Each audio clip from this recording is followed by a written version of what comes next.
क्या चीन खुफिया तौर पर ईरान को जदीद हथियार दे रहा है? क्या मशरिक़ वस्ता में एक नई ताकत का तवाज़ुन बनने जा रहा है? और आखिर अमेरिकी सदर डोनाल्ड ट्रंप ने चीन को खुलेआम खबरदार क्यों किया है? और अगर ये तमाम खबरें दुरुस्त हैं कि चीन ईरान के साथ है, तो फिर क्या अब पूरा मशरिक़ वस्ता एक तरह से नई कशीदगी की लपेट में आ रहा है? बल्कि अब एशियाई जो ममालिक हैं वो भी अब इस कशीदगी की लपेट में आ रहे हैं। अब यहां से आप देखिए कि इस जंग का दायरा बढ़ रहा है, क्योंकि अमेरिकी सदर डोनाल्ड ट्रंप ने कहा है कि अगर चीन ईरान को हथियार फराहम करता है तो इन्हें बहुत ज्यादा मायूसी होगी। ट्रंप का कहना है कि चीनी सदर शी जिनपिंग ने इन्हें जाती तौर पर यकीन दहानी कराई थी कि बीजिंग ईरान को असलाहा फराहम नहीं करेगा। लेकिन जो रिपोर्टें गश्त कर रही हैं, इससे पहले जो रिपोर्ट हमने बनाई और डिटेल में आपको बताया कि मैन पैड्स अब चीन ईरान को दरअसल देने वाला है और इस पर तकरीबन जो डील है वो भी ईरान के साथ हो चुकी है। तो ये एक अमेरिका के लिए बहुत बड़ा झटका होगा और इसी वजह से अब अमेरिकी सदर डोनाल्ड ट्रंप का इस पर बयान भी आ रहा है। और यह बयान ऐसे वक्त में आया है जब बाज मीडिया रिपोर्ट्स में दावा किया गया है कि ईरान को बहुत जल्द ही चीन के तैयार करदा सैकड़ों शोल्डर फायर्ड मिसाइल मिल सकते हैं और ये वो हल्के लेकिन इंतहाई खतरनाक मिसाइल होते हैं जिन्हें एक शख्स अपने कंधे पर रखकर फायर कर सकता है। और ये हेलीकॉप्टर, ड्रोन्स और कम बुलंदी पर यानी नीचे सतह पर जो परवाज करने वाले तैयारों के लिए ये बहुत बड़ा खतरा समझे जाते हैं। और अगर ईरान को वाकई इस नौयत के जदीद हथियार मिलते हैं तो इसकी दिफाई सलाहियत में नुमाया इजाफा होगा। ईरान कहीं ना कहीं एक तरह से मैदान में और मजबूत हो जाएगा और यही वजह है कि अमेरिका इस पूरे मामले पर गहरी नजर रखे हुए है। ट्रंप ने वाज़े अल्फाज में कहा है कि वो इस खबर से खुश नहीं है। अगर चीन ने वाकई ऐसा किया तो ये दोनों जो ममालिक हैं यानी चीन और अमेरिका के दरमियान एतमाद को शदीद नुकसान पहुंचाएगा। इनके मुताबिक शी जिनपिंग ने इन्हें यकीन दिलाया था कि चीन ईरान को असलाहा फराहम नहीं करेगा, इसलिए वो उम्मीद करते हैं कि ये रिपोर्ट्स दुरुस्त साबित नहीं होंगी। दूसरी तरफ चीन का मौकफ यह रहा है कि वो मशरिक़ वस्ता में कशीदगी कम करने का ख्वाह है और तमाम फरीकों से मुज़ाकरात की हिमायत करता है। ताहम बीजिंग ने इन ताज़ा रिपोर्ट्स पर बाज़ाब्ता तौर पर कोई वाज़ेह तबसरा नहीं किया है। लेकिन इतना जरूर है कि यह मामला सिर्फ अमेरिका और चीन तक महदूद नहीं है। अगर ईरान को जदीद हथियार मिलते हैं तो इजराइल, खलीजी ममालिक और अमेरिका के लिए नई सिक्योरिटी तशवीश पैदा हो सकती है मशरिक़ वस्ता में। दूसरी जानिब ईरान का मौकफ है कि उसे अपनी दिफाई सलाहियत मजबूत करने का यानी अपनी सिक्योरिटी और अपनी हिफाजत का मुकम्मल हक हासिल है, खासतौर पर ऐसे वक्त में जब पूरे खित्ते में मुसलसल कशीदगी और फौजी दबाव मौजूद है।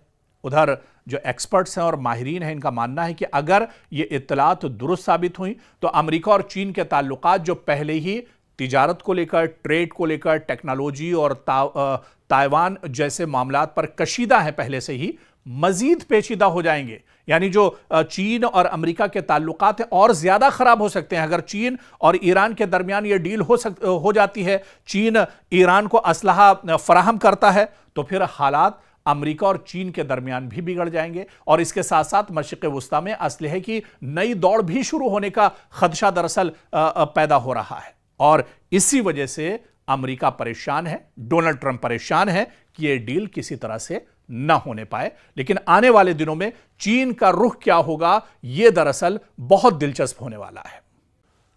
अगर बुहैरे अहमर में जहाज महफूज ना रहे तो सिर्फ मशरिक़ वस्ता ही नहीं बल्कि पूरी दुनिया की तिजारत हिलकर रह जाएगी। तेल महंगा हो सकता है, सप्लाई चेन मुतासिर हो सकती है और आलमी मईशत को अरबों डॉलर का नुकसान हो सकता है। और यही वजह है कि अब सऊदी अरब एक ऐसे बैनुल-अक़वामी इत्तेहाद की तश्कील की कोशिश कर रहा है, इंटरनेशनल यूनिटी की बात कर रहा है, जो बुहैरे अहमर में जहाज़ों को हूसी मुजाहिदीन के हमलों से महफूज रख सके। आखिर ये इत्तेहाद इतना जरूरी क्यों हो गया है और क्या इससे खित्ते में एक नई कशीदगी जन्म ले सकती है? दरअसल इसको एक बड़े कैनवस में समझना होगा, इसको बहुत डिटेल में समझना होगा, क्योंकि बुहैरे अहमर यानी रेड सी दुनिया की अहम तरीन समंदरी गुजरगाहों में शुमार होता है। एशिया, यूरोप और मशरिक़ वस्ता के दरमियान होने वाली आलमी जो ट्रेड का बड़ा हिस्सा इसी रास्ते से गुजरता है। रोजाना लाखों बैरल तेल और बेशुमार तिजारती सामान इसी समंदरी रास्ते से दुनिया भर तक पहुंचता है। लेकिन गुज़िश्ता कई बरसों से यमन के हूसी लड़ाकों की जानिब से बुहैरे अहमर में तिजारती जहाज़ों पर मिसाइल, ड्रोन और दीगर हमलों ने इस रास्ते को गैर महफूज बना दिया है। हूसियों का कहना है कि वो गजा जंग के तनाजुर में इजराइल या इससे वाबस्ता जहाज़ों को निशाना बनाता है। ताहम इन हमलों की जद में कई दूसरे ममालिक के तिजारती जहाज़ भी आ चुके हैं। अब खबर यह है कि सऊदी अरब बुहैरे अहमर में जहाजरानी के तहफ़्फ़ुज़ के लिए एक बैनुल अक़वामी इत्तिहाद बनाने की कोशिश कर रहा है। रॉयटर्स के मुताबिक सऊदी हुकाम मुख्तलिफ ममालिक से बातचीत कर रहे हैं ताकि एक ऐसा मुश्तरका निज़ाम बनाया जा सके जो इस अहम समंदरी रास्ते को महफूज रख सके, क्योंकि अब धड़कनें सऊदी अरब की भी बढ़ने लगी हैं। सऊदी अरब पर भी अब तेल की किल्लत एक तरह से हो सकती है अगर रेड सी को हूसी लड़ाके अगर पूरी तरह सील कर देते हैं। इस इत्तिहाद का मकसद सिर्फ फौजी कार्रवाई नहीं बल्कि मालूमात का तबादला भी होगा, मुश्तरका निगरानी, बहरी गश्त और जरूरत पड़ने पर हमलों का फौरी जवाब देना भी हो सकता है। सऊदी अरब के लिए यह मामला इसलिए भी अहम है क्योंकि बुहैरे अहमर यानी रेड सी के साहिल पर उसके बड़े तिजारती मंसूबे, बंदरगाहें और न्योम जैसे मेगा प्रोजेक्ट्स मौजूद हैं। अगर यह रास्ता गैर महफूज रहता है तो न सिर्फ सऊदी मैशत बल्कि आलमी तिजारत भी इससे एक तरह से मुतासिर हो सकती है। दूसरी जानिब ईरान की हिमायत याफ्ता हूसी तहरीक इस इत्तिहाद को अपने खिलाफ एक नई महाज आराई के तौर पर देख सकती है, जिससे खित्ते में कशीदगी मजीद बढ़ने का खदशा भी मौजूद है। सवाल यह भी है कि क्या इस मुजव्वजा इत्तिहाद में अमरीका, यूरोपीय ममालिक और खलीजी रियासतें जो हैं शामिल होंगी, या सऊदी अरब एक अलग इलाकाई सिक्योरिटी फ्रेमवर्क कायम करेगा। फिलहाल इस पर हतमी फैसला सामने नहीं आया, लेकिन सिफारती राब्ते तेजी से अब इस पर जारी हैं। और आप देखिए कि बुहैरे अहमर अब सिर्फ एक समंदरी रास्ता नहीं बल्कि एक आलमी मईशत, तवानाई की तरसील और मशरिक़ वस्ता की सियासत का मरकज बन चुका है।